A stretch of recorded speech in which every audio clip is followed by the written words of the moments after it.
et nous sommes aussi là-dedans. Donc c'est ça la montée en puissance. Il faut bien s'équiper, mais aussi créer une industrie de défense. Ça, c'est très important. Dans quelques mois, bien quelques années, on aura ici, nos militaires vont utiliser des armes mine in Burkina. Bien sûr. Nous avons la capacité intellectuelle, il y a de la ressource. Il suffisait juste de chercher et voilà. Nous sommes là-dessus. Vous serez surpris sûrement. Alors, Monsieur le Président, cette guerre, est-ce que nous pouvons la gagner? Est-ce que nous allons la gagner? Nous ne pouvons que la gagner. Qu'est-ce qu'on ferait? Soyez sûrs, nous n'irons nulle part et nous allons gagner cette guerre. Je vous ai dit que la menace mue beaucoup, mais nous nous adaptons.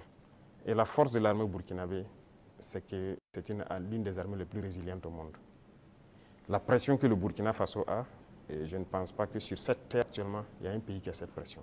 Mais nous tenons, nos hommes se battent et nous nous adaptons constamment à la menace. Et nous comprenons d'où vient la menace, comment ça se manifeste, c'est ça le plus important. Et actuellement, je peux vous rassurer que bientôt, nous parlerons d'un albinos noir qui va apparaître. Et vous verrez. Ne me demandez pas de quoi il s'agit, je pense que vous comprendrez plus tard. La guerre va finir et très vite. Justement, pour gagner cette guerre, vous venez de le dire, il faut des armes et il faut aussi des hommes. Et surtout des hommes déterminés. La détermination, vous le savez, c'est le game changer majeur. C'est ça qui fait la différence dans toute guerre.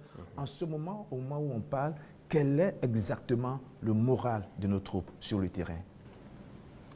Vous avez très bien touché le cœur du problème, la ressource humaine, les hommes déterminés. Il ne s'agit pas juste de payer de l'équipement, il faut des hommes déterminés. Et si vous remarquez, nous sommes en train de construire une armée de qualité. Et il n'est pas rare que souvent, lorsque nous jugeons qu'un chef d'élément ou bien une unité a failli à sa mission, qu'on les radie et qu'on les poursuive. C'est arrivé plusieurs fois et ça continuera comme ça. Si vous êtes engagé pour être militaire, vous devez accomplir la mission parce que la mission est sacrée pour nous. Et l'autre chose, c'est que malgré la pression, malgré les défis, les hommes continuent de se battre et ils sont très résilients. Si aujourd'hui vous attrapez un soldat burkinabé et le demandez, est-ce que vous voulez que d'autres personnes viennent se battre à votre place ou viennent vous aider? Ils vous diront jamais, ils préfèrent mourir. C'est à ce niveau que vous jugez leur morale. Ils sont prêts, toujours prêts, malgré la situation.